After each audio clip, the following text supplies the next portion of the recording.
Buenas tardes, hermanos. Es un momento muy hermoso el que hemos compartido en la alabanza. Estamos muy felices de poder adorar al Señor juntos. Y bueno, como todos sabemos, vamos a pasar al tiempo de la palabra, que es un tiempo muy importante para nosotros. Como todos saben, ya estamos en el segundo capítulo del libro de Romanos. Hoy vamos a terminar el segundo capítulo y vamos a ver a Dios y vamos a escuchar a Dios a través de su palabra. Nosotros creemos que Dios nos habla en toda la Biblia un versículo a la vez, y eso es para nosotros muy importante.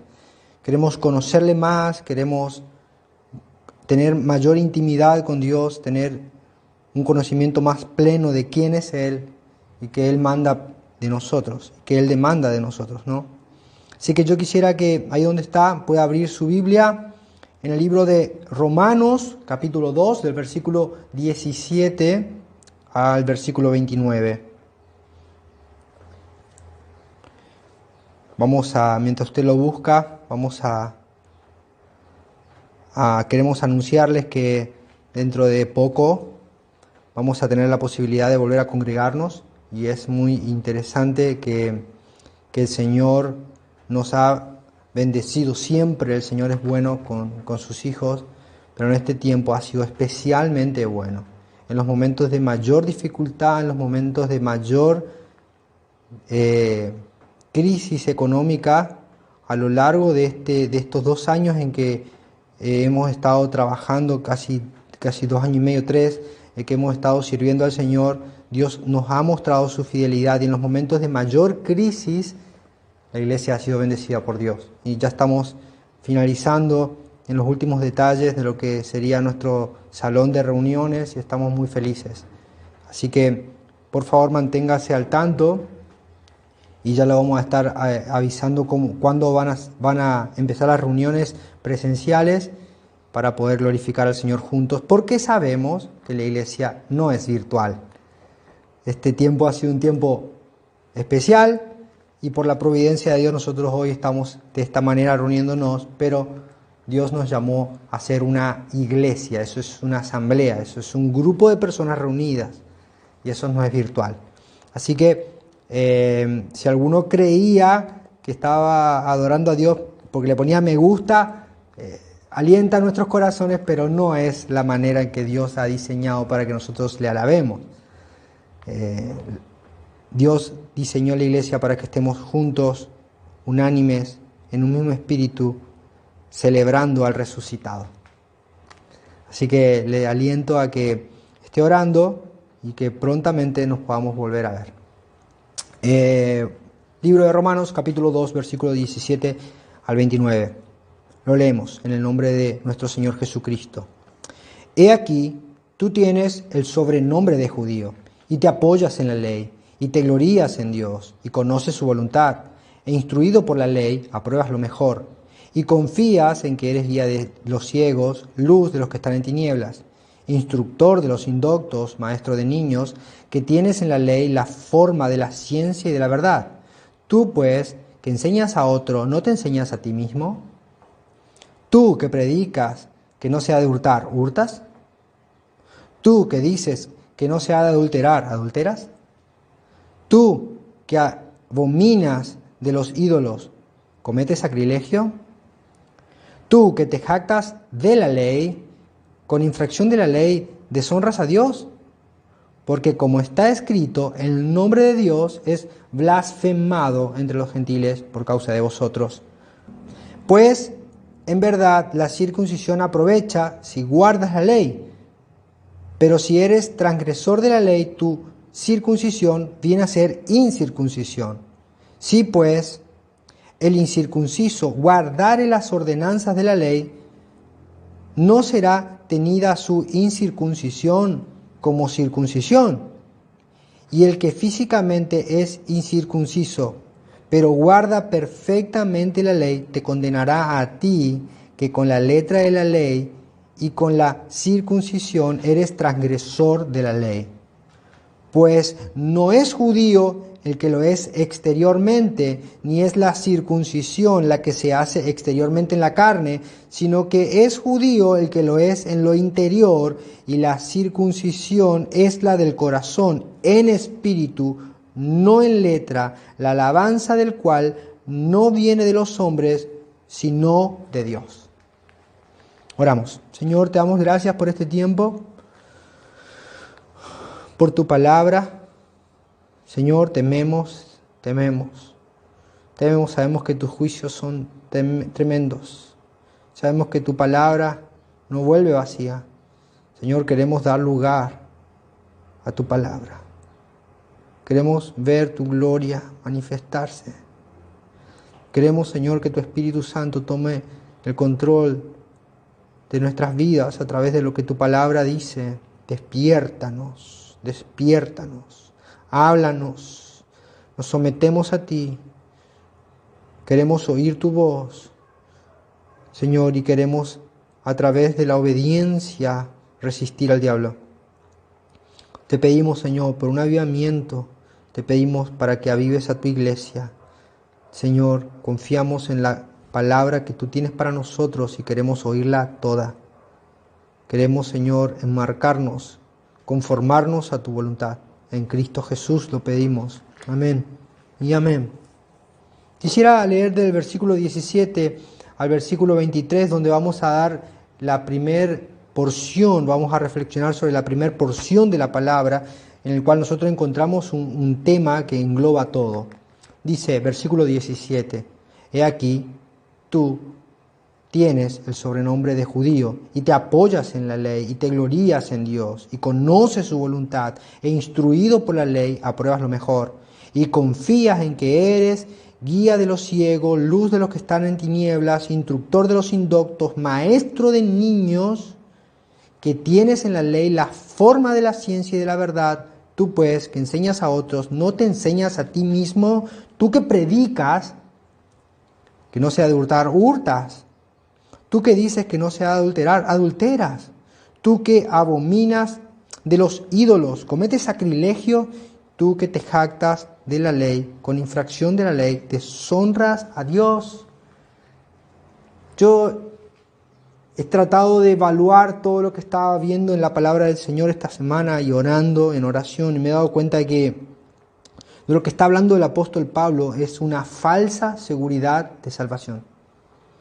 El apóstol Pablo está hablando de personas que creen que son salvas y que estas personas son personas de una moral muy elevada y reconocidas por la sociedad como personas que muestran el camino de Dios, pero que en definitiva son personas que están perdidas. Y un hombre se puede sentir muy especial, puede tener su confianza basada en el conocimiento que tiene de la palabra de Dios. Tener una vida moral mucho más elevada que la mayoría de las personas que los rodean. Ser una persona influyente con los niños y con los grandes. Ejercer un ministerio público dentro de una congregación bíblica y sana. Y aún así, haciendo todo esto, puede irse al infierno en una condenación eterna. Así que lo que está haciendo Pablo aquí es, a través de la palabra de Dios, desarmarnos. Nos desarticula por completo. Está quebrantando, está rompiendo, está deshaciendo cualquier tipo de indicio o soberbia y arrogancia que hay en las personas que se creen mejor que otros por tener algún tipo de privilegio.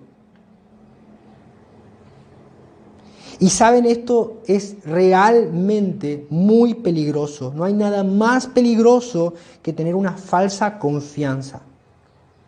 Una falsa confianza de seguridad. Y las características de un hombre que es ampliamente alabado por otras personas, esta persona es una persona reconocida, admirada, Son características que hoy nosotros alabaríamos y exaltaríamos de otras personas. Fíjense lo que dice la palabra de Dios. Dice, este hombre se apoya en la ley. Un hombre que se apoya en la ley es una persona que nosotros reconocemos y valoramos. Dice, se gloría en Dios, una persona que vive externamente para la gloria de Dios. Conoce su voluntad, dice la palabra de Dios que esta persona conoce la voluntad de Dios. Es una persona que tiene conocimiento de la palabra de Dios. Es instruido, no es cualquier persona, no es que tiene un conocimiento superficial de la palabra de Dios, sino que es instruido en la ley. Aprueba lo mejor, además de ser instruido, una persona que ha tomado buenas decisiones correctas, buenas, que lo han llevado a tener un desempeño o destacarse entre otras personas. Dice que esta persona tiene una confianza tal que él ayuda a otras personas y es guía de ciegos. Es instructor de indoctos, capacita. Es muy probable que sea hasta un profesor en un seminario. Maestro de niños. Yo recuerdo cuando recién me convertí, hice el curso para poder ser maestro de escuela dominical. Me acuerdo cuando me dieron ese título, me sentía tan importante, ¿no? Y dice que este hombre era maestro de niños. Entre paréntesis, cuando me dieron ese título, yo creía que sabía algo y me di cuenta que no sabía nada en absoluto. Dice que este hombre además tiene en la ley la forma de la ciencia y de la verdad. Es un hombre que debate y que puede mostrar claramente a través de la palabra de Dios qué es la verdad y qué es la ciencia. Dice, enseña a otro. Es un hombre que da discipulados y que predica. Seguramente nadie va a dudar de una persona con estas características. Nadie va a pensar que una persona con estas características no sea salvo. Aún esa misma persona va a creer que es salvo.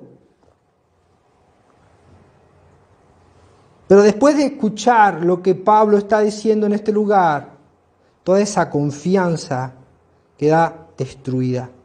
Después de escuchar lo que Pablo está diciendo en Romanos del 17 al 29, todo cambiaría. ¿Por qué? Porque esto muestra a las claras lo peligroso que es el moralismo. ¿Y qué es el moralismo? El moralismo es el pensamiento o es la idea de creer que si somos más religiosos, somos más morales, tenemos más conocimiento, hacemos más buenas obras, vamos a ser bendecidos por Dios y vamos a hallar el favor de Dios.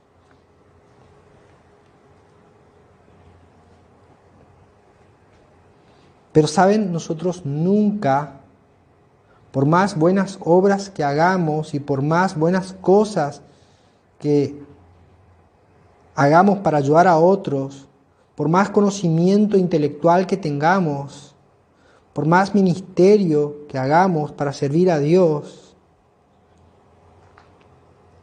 nada de eso puede hacer que nos ganemos el favor de Dios. Absolutamente nada de eso.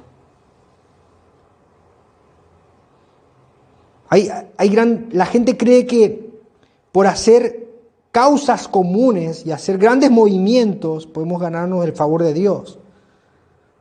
Como por ejemplo, si queremos que a partir de ahora hacemos una gran campaña para que la oración vuelva a los colegios o la oración entre en los colegios. Decimos, logramos que la oración llegue a los colegios.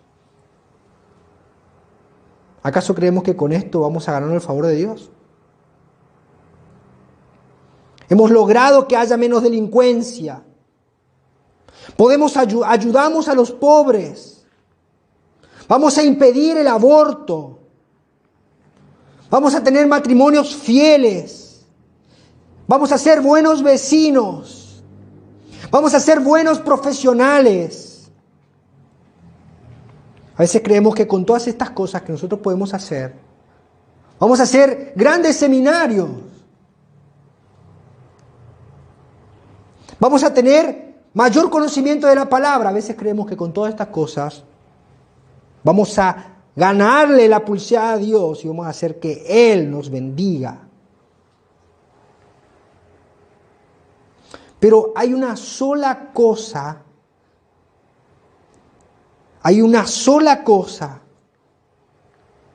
con la cual nosotros nos podemos presentar delante de Dios para hallar gracia delante de sus ojos.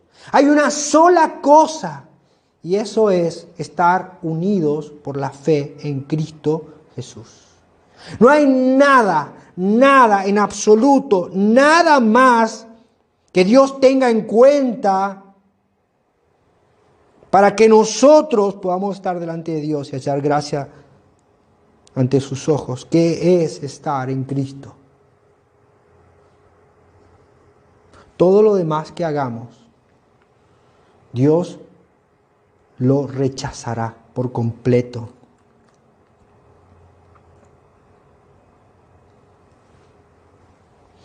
Y fíjense, me llama mucho la atención porque el texto habla de cómo predica el moralismo.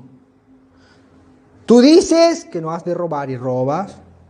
Tú dices que no se ha de adulterar y adulteras. Tú dices que estás en contra de los ídolos y saqueas los templos. ¿Cómo predica el moralismo? El moralismo es muy parecido a la política. Nos prometen un cambio ahora, nos dicen, todos vamos a hacer una gran obra, vamos a hacer un gran evento, vamos a lograr, si nos reunimos todos, vamos a hacer que Dios nos bendiga. Esto es Babel, esto es Babel, esto es algo que Dios odia, porque nadie ha subido, sino que Dios mandó a su Hijo. Esto no es algo que molesta a Dios, esto es algo que Dios odia, lo aborrece. Ahora, si esto es algo que Dios odia, ¿por qué es tan aceptado? Porque a todos nos gusta ayudar a otros. Nos hace sentir buenos y mayores, mejores. Ahí estamos nosotros llevando esa gran ayuda y sacándonos una foto para que todos vean lo bueno que somos. Y es como que si Dios tuviera Facebook, lo etiquetarían. Mira, acá estoy haciendo esto, ¿no? Nos encanta creernos mejores que otros. Nos encanta apoyarnos en nuestra propia moralidad. Pero ¿cuáles son los frutos? ¿Qué produce esto? ¿Qué produce el moralismo? ¿Qué produce la confianza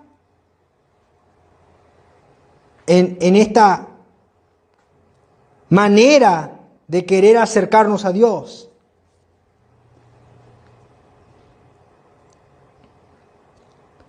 En particular, lo primero que produce es que nos hace sentir importantes. Nos hace creernos personas superiores, valiosas. Y el tema es que todos desesperamos por reconocimiento. Todos queremos ser reconocidos. Y si hay algo que nosotros pudiéramos hacer para ganarnos la salvación, lo haríamos. Lo haríamos. Porque el sueño del orgullo del corazón del hombre es llegar ahí al trono de Dios y decirle, yo lo hice.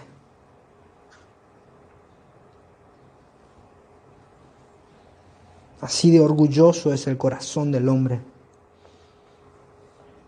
Pero el Evangelio nos dice, no puedes hacer nada para salvarte.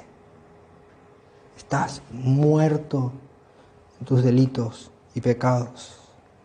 No hay nada bueno que puedas hacer para ganarte el favor de Dios. Esto es un peligro. El moralismo es un peligro. Un moralista, un predicador moralista que está predicando y está basando su ministerio en esta manera de decir, haz estas cosas y te va a ir bien, está llevando a su congregación al infierno. ¿Me escuchó? Está llevando a su congregación a una eternidad en el infierno, pero los está llevando con una sonrisa de oreja a oreja y con una confianza de que nada malo les va a pasar. Un predicador que no puede reconocerse a sí mismo como un pecador, como un hombre débil,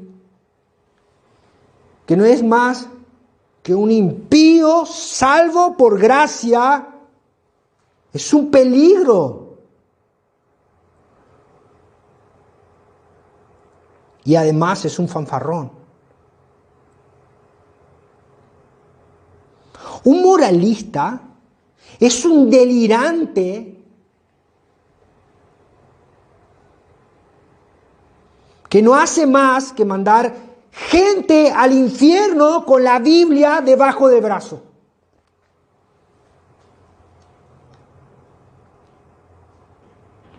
Esta persona anda por la vida dando consejos de cómo ser exitosos a la manera de Dios. Esta persona está herida de muerte y no puede curarse a sí mismo.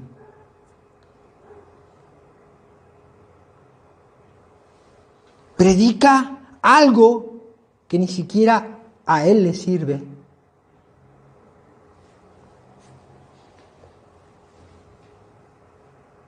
Porque hace lo que dice que no se debe hacer.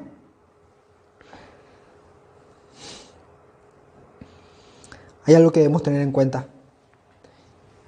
Y voy a tirar la vaca sagrada. Los predicadores pecan. Yo sé que va a sonar muy duro, pero sí, los predicadores pecamos. Todos pecamos. Todos pecan. Y aunque a usted le cueste creer, esto es algo que es real para todos.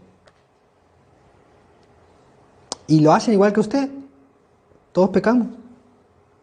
El problema está en que esta persona cree que por hacer todas estas cosas que hace bien, sus pecados no serán descubiertos ni condenados. Y esta es una locura. Y esto es lo que hace el moralismo. Es como cuando van de viaje, ¿no? Y están mirando el paisaje y no mira al frente. Está ahí entretenido con el paisaje y no se está dando cuenta que de frente viene un camión.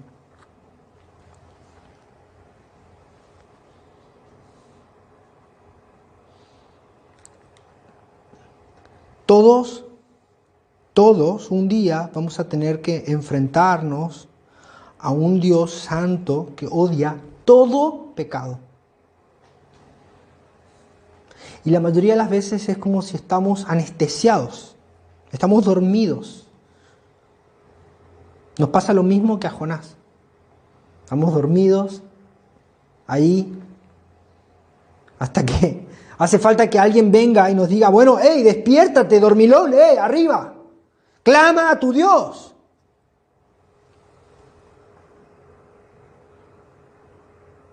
Pero hermanos, el adormecimiento que produce el moralismo y la moralidad es algo muy profundo.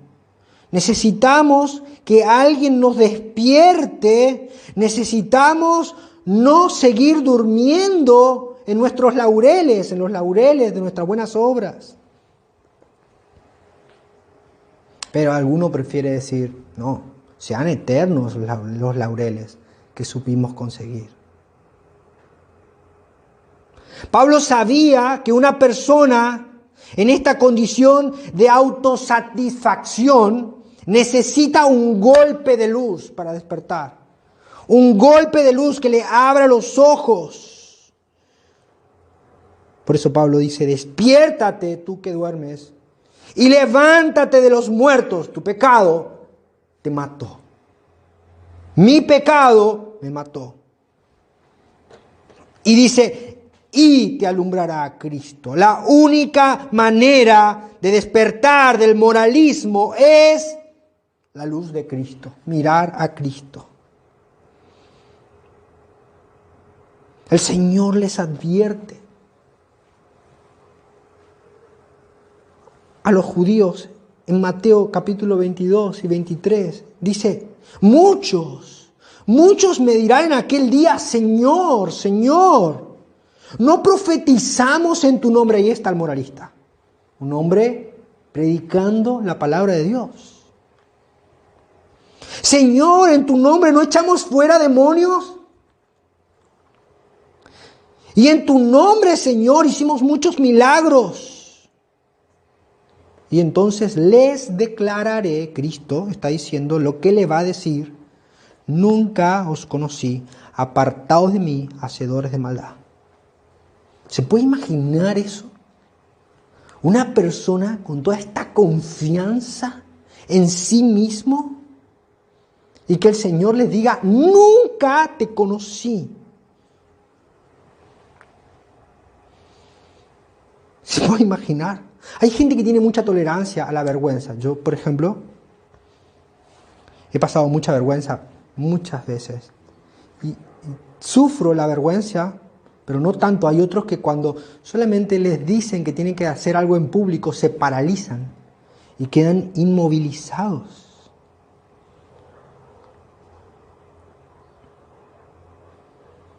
Imagínense aquel día cuando toda la creación esté escuchando que nos presentamos delante de Él.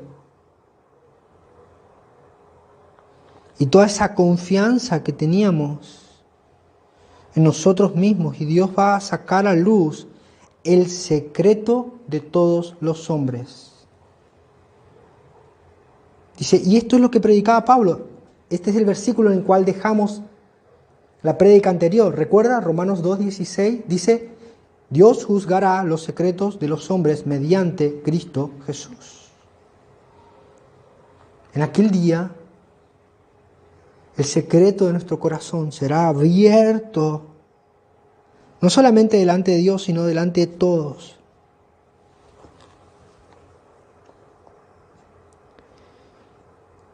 Este mismo Pablo, que hablaba de esto, le escribe a la iglesia de Corintios y les dice que cuando el Señor venga, en Corintios 4, versículo 5, dice, Él, el Señor, cuando Él venga, aclarará también lo oculto de las tinieblas y manifestará las intenciones de los corazones, y entonces cada uno recibirá su alabanza de Dios.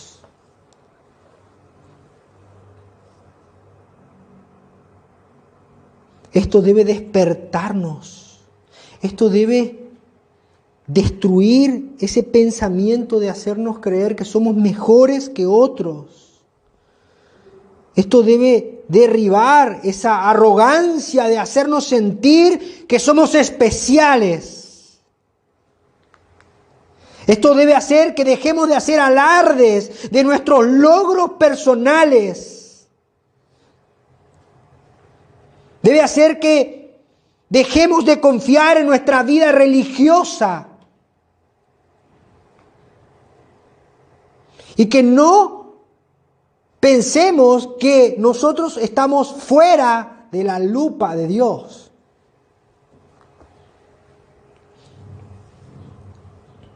Tenemos que tener mucho cuidado. Tenemos que tener mucho cuidado. Hay gente que sabe que está delante de una persona que está predicando moralismo y sigue estando ahí y no se da cuenta del riesgo que corre. ¿Saben cuál es el riesgo que corre? El riesgo que corre es tremendo. El año pasado hubo una tragedia en la ciudad de Vilelas, en la cual murieron varios operarios que trabajaban en un servicio de limpieza de los acueductos. Extraje un párrafo de un diario en líneas donde cuenta específicamente cómo fue que murieron estos operarios. Dice, cito, fuentes policiales explicaron a Chaco día por día que de la secuencia trágica, la cual comenzó cuando uno de los integrantes de la cuadrilla de 10 operarios ingresó por la alcantarilla para realizar tareas de mantenimiento.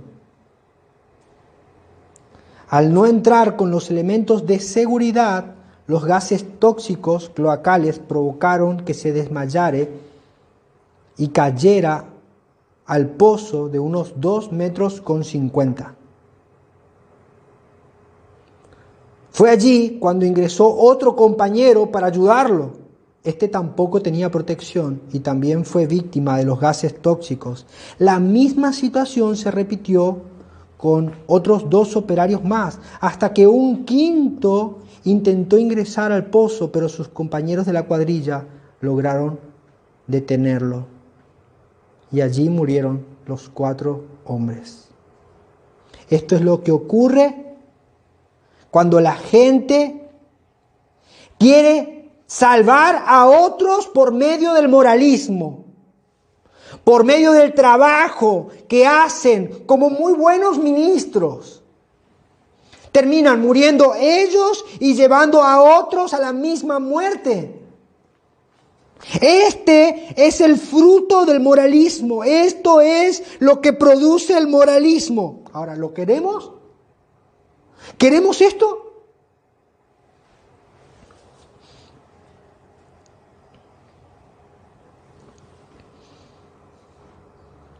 Los judíos se creían especiales, ¿no? Como dicen los chicos, la última Coca-Cola del desierto. Y esto es lo que produce. Debemos tener mucho cuidado. Mucho cuidado.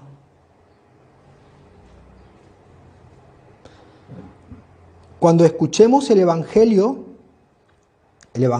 nos va a decir, no tienes nada para hacer. Estás muerto en tus delitos y pecados. No hay obra que puedas hacer para salvarte.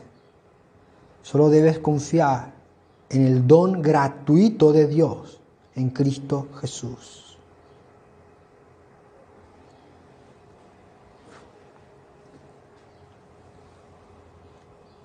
El Evangelio no va a alentarnos a hacer buenas cosas.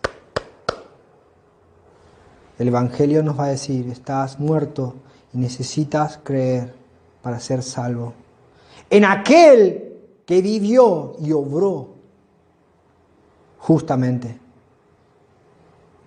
Y luego, sí, unido a este Cristo, deberás hacer obras que glorifiquen el nombre de Dios, pero no debe estar tu confianza en lo que tú puedes hacer.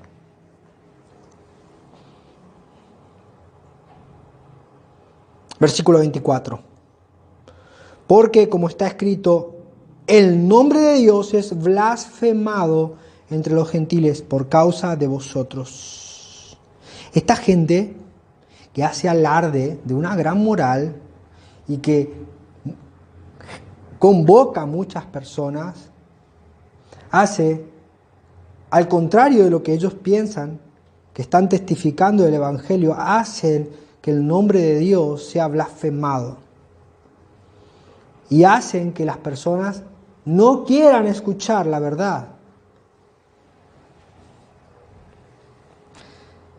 Y fíjense que en este último tiempo de pandemia, esto se ha hecho más claramente evidente.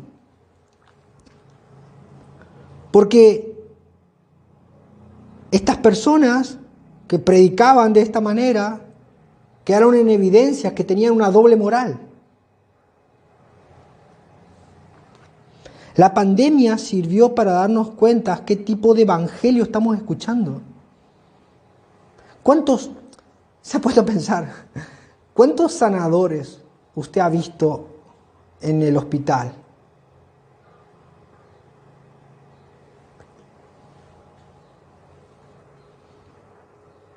Una de las cosas más tremendas que me tocó ver fue que había un pastor que vendía alcohol en gel bendecido. ¿No? Recibí tu alcohol en gel bendecido. 1,000 pesos, 1,000 a las 1, 1,000 a las 2, 1,000 a las 3. Vimos otros que decían, mandá tus diezmos y tus ofrendas para que la plaga no llegue a tu casa. Y le ponían los links, le ponían las maneras en las cuales las personas tenían que hacer esto para que Dios haga lo otro.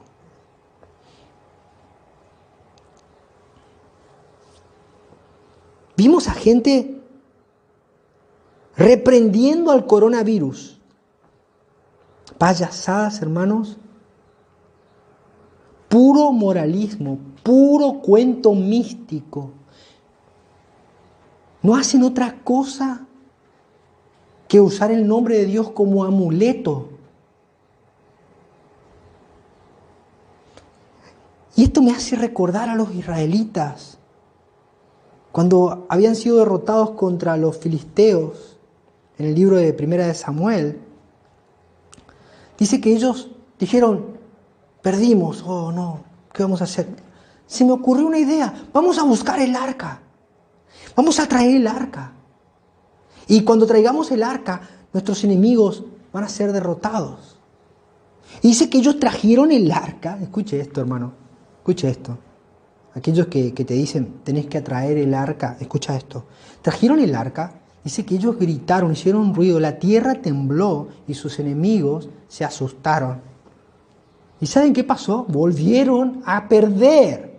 ¿Por qué? Porque es solamente simple moralismo, simples cosas que Dios quiere, que el hombre quiere hacer, usando el nombre de Dios para obtener beneficios personales. Pero en realidad, detrás de todo eso hay un corazón no arrepentido y orgulloso que no quiere aceptar el regalo de Dios. El moralismo, nuevamente, dice, vamos a hacer esto para que Dios haga esto. Vamos a darle esto a Dios para que Dios nos dé esto. Y convierten a Dios en el Dios dispenser, en el Dios control remoto. Yo toco un botón y Él tiene que hacer tal cosa. Pero Dios rompe nuestras matemáticas y nos hace de nuevo. Nuestros cálculos se deshacen delante de Dios. No podemos hacer nada para ganarnos su favor. Solamente debemos creer en el don maravilloso de Dios al enviar a su Hijo. Pero nosotros, ¿cuán afectados estamos por este moralismo? ¿Cuán afectados estamos por estas buenas cosas que queremos hacer para impresionar a Dios?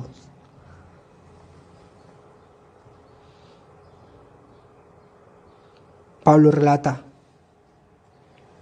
dice, si pues el incircunciso guardare las ordenanzas de la ley, ¿no será tenida su incircuncisión como circuncisión? Y el que físicamente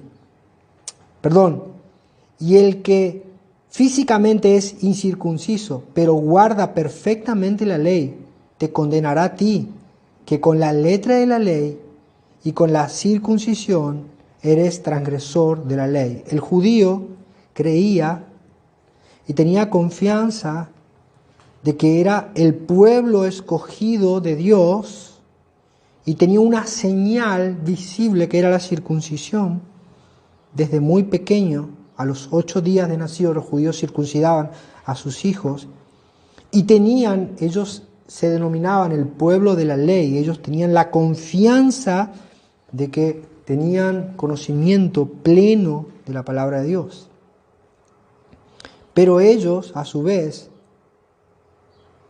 confiaban en estas marcas externas y en el conocimiento intelectual de la ley, pero ellos transgredían la ley, pecaban. Y Pablo dice que cuando hay una persona que no era judía y que aunque no tenía conocimiento intelectual, no era instruido plenamente en la palabra de Dios, pero guardaba y temía a Dios y quería conocer a Dios, terminaba siendo más aceptado que esta persona. Y nosotros tenemos en el libro de Hechos de los Apóstoles, en el capítulo 10, nosotros tenemos la historia, el relato de la vida de un hombre que no era judío, pero amaba a Dios. Y es el relato de Cornelio. Este hombre no era judío, no era del pueblo de Dios, pero él tenía una conducta, no tenía una marca externa, pero él tenía una conducta que mostraba que había algo en su corazón, había algo en él que lo llevaba a manifestar una vida de fe y lo hacía más hijo de Abraham que estas personas que guardaban el pacto externo. Y hoy nos pasa exactamente lo mismo. Nosotros confiamos en señales externas, en marcas que tenemos, ¿no? En las marcas. Ustedes saben que cuando se habla de marketing, lo más importante es la marca. Y la gente piensa que tener una marca es como algo de seguridad, te da seguridad. ¿Qué estoy tomando acá? Sí, esta gaseosa. ¿Saben cuántas veces nosotros engañamos a nuestros amigos y les decían que estaban tomando tal cosa? Y decían, sí, qué rica. Y estaban tomando otra cosa horrible, pero porque estaba dentro del envase, se lo creían.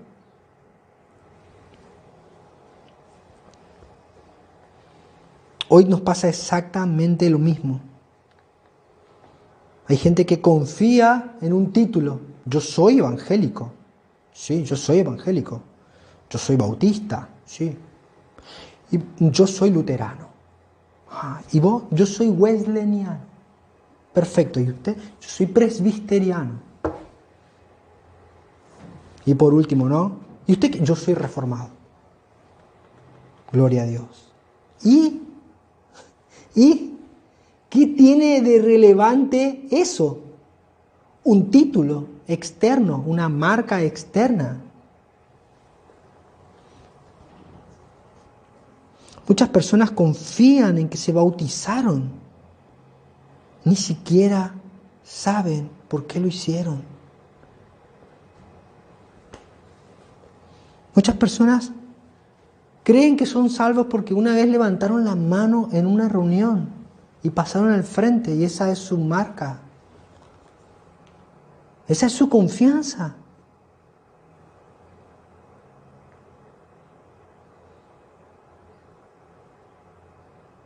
Hay muchas personas que tienen su confianza en que son miembros de una congregación. Hermano, no hay una sola congregación que salve. No. Cristo es el único que salva. Confían en que tienen un ministerio. O que saben de Dios. O que tienen un conocimiento, tienen un doctorado en teología. Habrá muchos ardiendo en el infierno, en el día del juicio, con títulos y doctorados en teología. Debemos tener cuidado de confiar en cosas externas, en marcas externas. Porque eso no es lo importante es el interior, versículo 28. Pues no es judío el que lo es exteriormente, ni es la circuncisión la que se hace exteriormente en la carne. Siempre las marcas externas son carnales. Sino que es judío el que lo es en lo interior.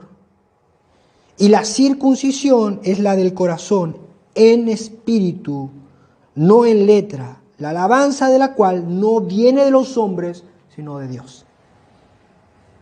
Y aquí hay un juego de palabras que está usando el apóstol Pablo, y es muy interesante para que nosotros podamos entender lo que él está diciendo. Él está jugando con la palabra judío.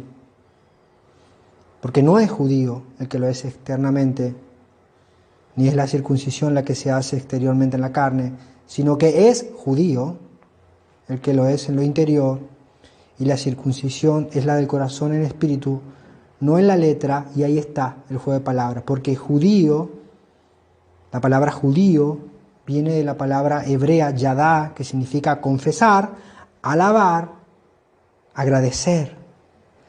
Así que Pablo dice, no es judío el que tiene una marca externa, es judío el que está transformado interiormente, y ahí habla la alabanza.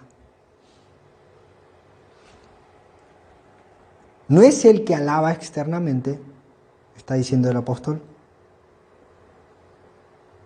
sino que el que alaba en su interior, el cual recibe alabanza, no de los hombres, sino de Dios.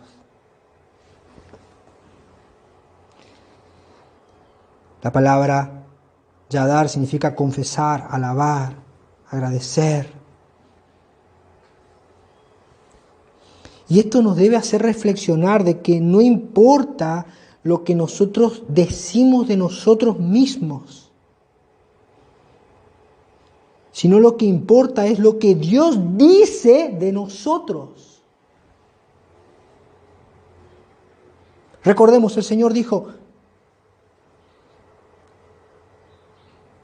que un día el Señor nos va a confesar. Aquellos que han creído en Él, han creído en Cristo, no se apoyaron en su propia confianza, en su propia prudencia, sino que confiaron en Él. Dice, a cualquiera pues que me confiese delante de los hombres, Mateo 10, 32 y 33, yo también le confesaré delante de mi Padre que está en los cielos.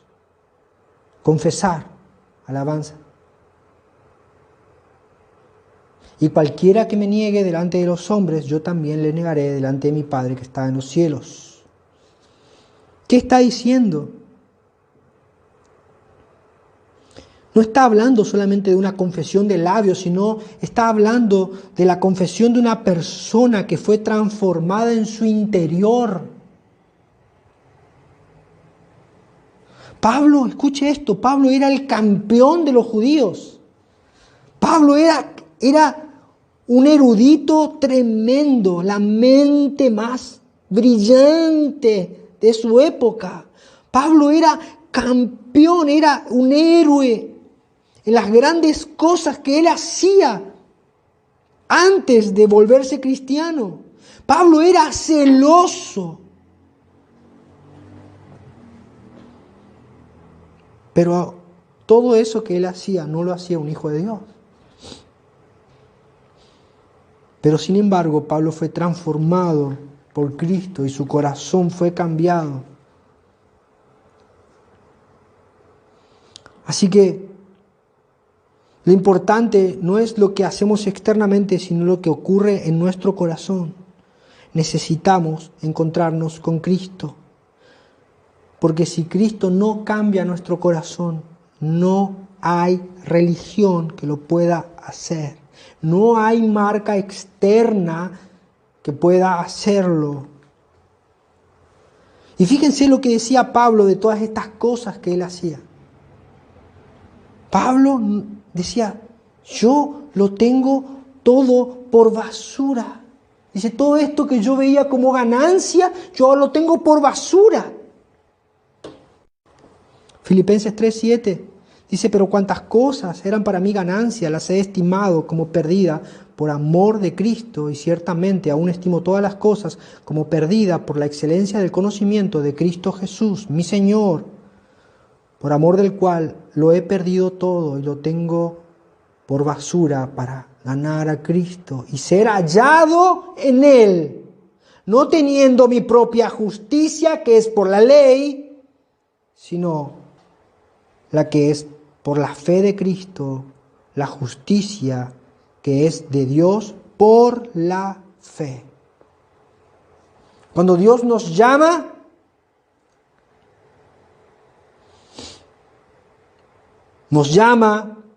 para que estemos en Cristo. Y cuando nosotros estamos en Cristo, es allí donde Dios dice, este es un hijo de Dios. Allí y solamente la persona unida por la fe en Cristo, no confiando en sus propias obras, sino dependiendo solamente de la obra redentora de Cristo, es allí y solamente allí donde se puede escuchar de los labios de Dios, este es mi hijo. Dice, no se avergüenza de llamarlos sus hijos. Es allí donde nosotros podemos escuchar alegremente la confesión de Dios diciendo, este es mi hijo.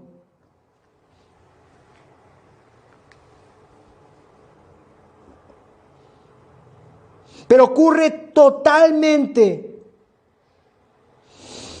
al revés, cuando la persona viene delante de Dios exhibiendo sus logros, sus títulos religiosos, sus logros personales, sus grandes elocuencias, sus grandes obras. Ese día Dios descubrirá y quedará en evidencia de que no era tan bueno como él creía que era.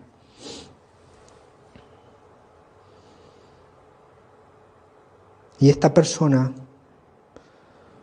va a ir al infierno por toda la eternidad. Y va a experimentar la ira de Dios. La ira de Dios que experimentó Cristo, pero que esta persona no valoró. Es tiempo de perder los logros. Es tiempo de despojarnos de los títulos. Es hora de desconfiar de nuestra elevada moral. Es hora de tenerlo todo por basura.